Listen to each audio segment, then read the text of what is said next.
안녕하세요, 메스로입니다. 축구 선수에게 월드컵은 꿈의 무대입니다. 전 세계 이목이 집중되는 그 한 달을 위해 선수들은 평생을 바쳐 훈련하는데요. 하지만 이 거대한 대회를 치르는 과정에서 입은 부상이나 무리한 일정은 종종 선수들의 남은 커리어에 치명적인 영향을 미칩니다. 오늘은 월드컵 후유증을 겪으며 이전의 경기력을 회복하지 못하고 급격한 하락세를 겪었던 선수들을 한데 모아봤습니다. 가장 먼저 남아공 월드컵 이후 내리막을 거는 페르난도 토레스입니다. 토레스가 본격적으로 하락세를 겪기 시작한 때는 리버풀에서 첼시로 이적한 2011년부터였습니다. 리버풀에선 화려한 시절을 보내며 찬사를 받던 그가 첼시로 이적하면서부터 비아냥거림의 대상으로 전락했기 때문이죠. 따라서 대부분의 전문가들이 토레스의 부진의 이유를 첼시에서 찾았습니다. 리버풀에서 좋은 모습을 보이던 토레스가 첼시에서 갑자기 침묵했으니 첼시에서 문제점을 찾는 것은 당연했는데요. 하지만 토레스 추락의 결정적인 이유는 바로 남아공 월드컵이었습니다.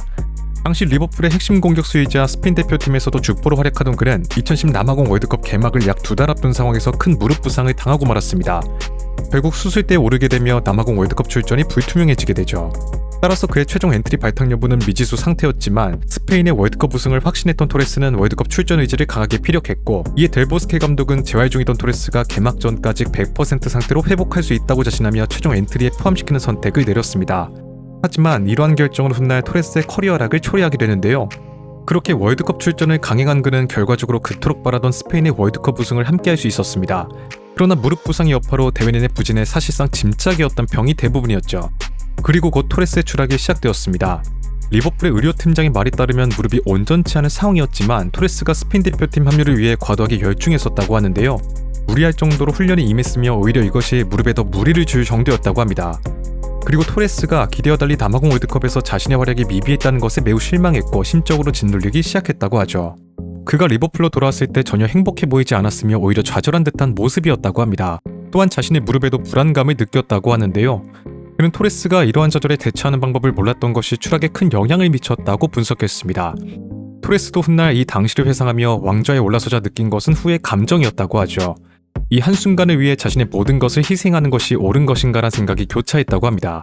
그렇게 자신의 무릎과 월드컵 우승을 등가 교환하는 선택을 내린 토레스는 과거의 폭발력을 잃어버리며 부진에 빠졌고, 이후 리버풀을 떠나 첼시로 이적하며 본인이 그토록 원하던 트로피들을 들어올릴 수는 있었지만 처참한 개인 성적으로 먹튀라고 불렸습니다. 다음은 메우대전 이전 인간계 마지막 발롱도르 수상자 카카입니다. 지난 2009년 레알 마드리드는 호날두의 영입에 앞서 카카 영입을 발표하며 갈락티코 2기 출범을 알렸습니다. 카카는 밀란 소속으로 챔피언스리그 우승은 물론 득점왕과 대회 MVP까지 석권하면서 당대 최고의 선수로 인정받고 있었는데요. 심지어 레알 입단 전 컨페더레이션스컵 대회에서 골든볼을 수상하며 우승을 이끌기도 했습니다. 하지만 카카의 레알 마드리드 커리어는 모든 이가 알고 있듯 최악의 결말로 끝나게 되죠. 전맥 특허인 치달은 나오지 않았으며 부상으로 쓰러지기 일쑤였습니다. 시즌 내내 부활과 부상을 반복한 채 남아공 월드컵에 나섰는데요.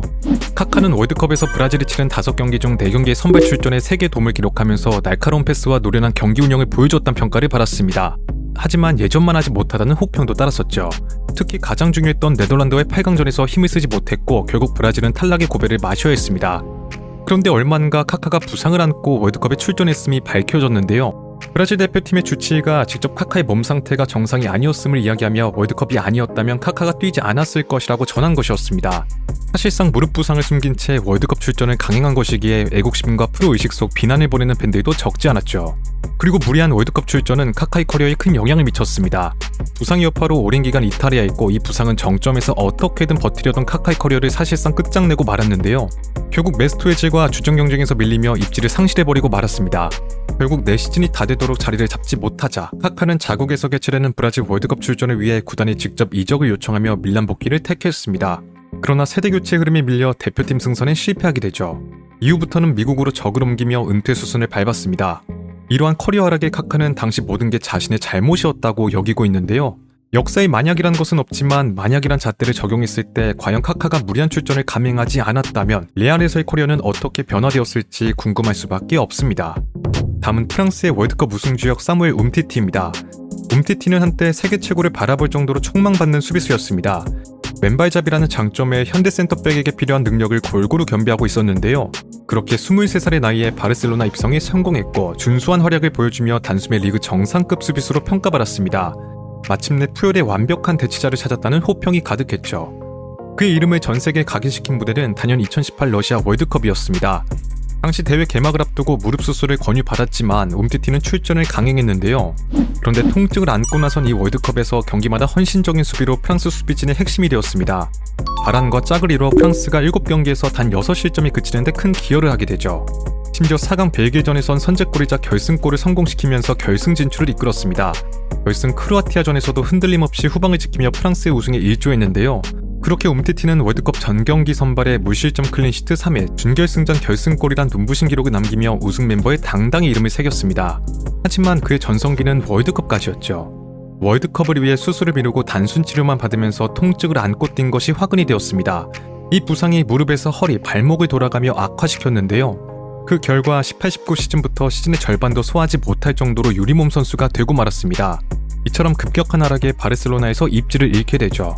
이탈리아의 레체 임대나 프랑스 복귀를 통해 반등을 시도했지만 결국 끝내 몸 상태를 회복하지 못했습니다. 어느덧 메인스트림에서 잊혀져 버렸음에도 불구하고 움티티는 현역 연장의 꿈을 이어나갔는데요. 데드라인까지 설정하고 모든 오퍼를 기다렸지만 자신의 기준에 부합한 오퍼가 들어오지 않은 것인지 그는 31살이란 젊은 나이에 예고대로 미련 없이 축구화를 벗기로 결정했습니다. 다음은 잉글랜드 다니엘 스터리지입니다. 스터리지는 13-14 시즌 수아레스와 무려 51골을 합작하는 최고의 파트너십을 보여주며 근래 리버풀의 리그 2위를 이끌었습니다. 리그에서 21골과 9개 도움을 기록해 잉글랜드 국적의 선수 중에서 가장 많은 득점을 기록했는데요. 그렇게 시즌 후 진행되는 브라질 월드컵 잉글랜드 대표팀의 주전 공격수로 낙점받아 생애 첫 월드컵에 출전할 수 있었습니다. 당시 잉글랜드가 유럽 지역 예선에서의 성적이 좋았을 뿐만 아니라 주축 멤버들의 컨디션도 좋아 호성적을 기대하는 분위기였는데요. 하지만 잉글랜드는 호지슨 감독의 잦은 전술 변화 속 조직력 결여 및 수비 불안으로 56년 만에 조별리그 탈락이란 굴욕을 맛봐야 했습니다. 그리고 곧이어 스터리지가 잦은 부상을 당하며 잉글랜드와 리버풀 모두 전력 손실을 입기 시작했죠. 특히 리버풀 입장에서는 큰 타격이었던 것이 바르셀로나로 이적한 수아레스의 공백을 메워야 했기 때문에 고민이 클 수밖에 없었습니다. 그리고 곧 스터리지는 리버풀의 계륵이 되기 시작했는데요. 사실 스터리지는 월드컵 직전 시즌 후반기에 햄스트링 부상으로 고생한 이력이 있었습니다. 완벽히 몸 상태를 회복하지 않은 상태에서 브라질의 무더운 기후 속 풀타임에 가까운 경기를 소화하다 보니 몸에 탈이 날 수밖에 없었죠. 그리고 스터리지는 선천적으로 근육 섬유가 찢어지기 쉬운 유전자 요인을 가지고 있어 부상 리스크를 늘 안고 있던 선수였습니다. 따라서 맨시티와 첼시 시절에도 잔부상을 달고 있었는데요.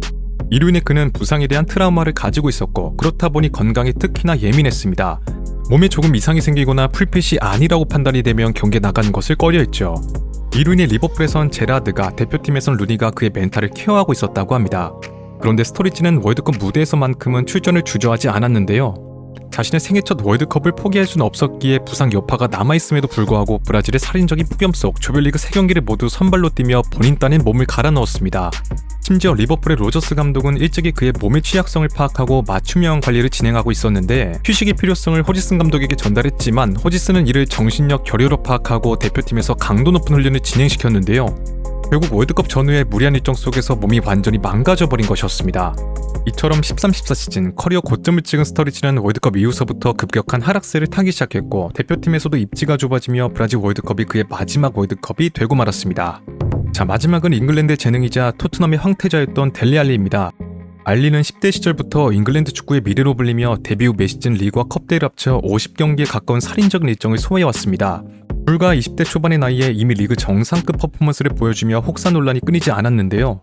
그의 기량이 정점을 찍어줄 것으로 기대했던 생애 첫 메이저 대회 2018 러시아 월드컵이 오히려 커리어의 결정적인 분기점이 되고 말았습니다.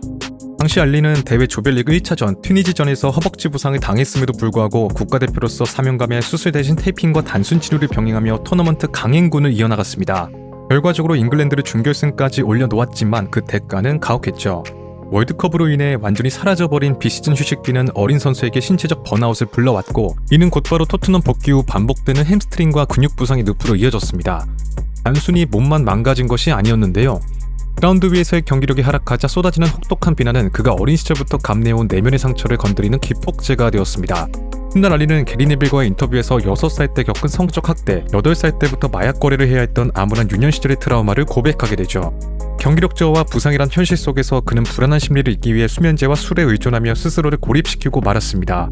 항상 행복한 척 행동했지만 속에선 나와의 싸움에서 항상 졌다는 그의 말처럼 알리는 겉으로 화려한 스타의 삶을 살고 있었지만 내면은 이미 무너져 내리고 있었던 것인데요. 월드컵이란 꿈의 무대를 위해 자신의 몸과 마음을 갈아넣었던 대가가 커리어의 몰락이란 비극으로 이어진 것이었습니다. 한때 런던을 호령하며 가장 창의적인 미드필더로 칭송받던 그는 이제 부상과 심리적인 문제로 인해 예전의 그 번뜩이는 모습을 찾아보기 어렵게 됐죠. 델리 알리의 추락은 선수에게 있어 적절한 휴식과 멘탈 관리가 화려한 기술만큼이나 커리어를 지탱하는 핵심 요소임을 뼈저리게 증명하는 안타까운 사례로 남았습니다. 이들 외에도 칸나바로나 푸를란이 월드컵에서 정점을 찍은 뒤 급격한 하락세를 그리며 실망스러운 커리어를 보냈습니다.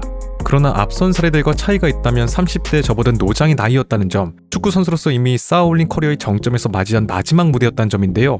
모든 에너지를 그 한 달에 쏟아부은 대가로 그 이후의 클럽 커리어는 이전과 같은 찬란함을 이어가지 못한 채 자연스러운 하락세를 걸어야 했습니다. 이처럼 월드컵 참가는 선수에게 영예로운 일이지만 그 대가로 치러야 하는 신체적 심리적 비용 또한 상당합니다. 전성기를 달리던 선수들은 무리한 출전 강행으로 부상의 늪에 빠졌고, 커리어 황혼기의 선수들은 모든 에너지를 쏟아부은 뒤 자연스럽게 내리막을 걸었는데요. 이유와 방식은 달랐지만 결국 월드컵이란 대회가 이들의 선수 생명에 적지 않은 변수로 작용했다는 점은 부정할 수 없을 것 같습니다. 혹시 여러분이 생각하시는 월드컵 후유증을 제대로 겪은 선수가 있다면 댓글로 남겨주시면 감사드리겠습니다. 네, 오늘의 이야기는 여기까지고요. 재밌게 보셨다면 좋아요와 구독을 부탁드리며 다음에는 더 재밌는 컨텐츠로 찾아뵙도록 하겠습니다. 감사합니다.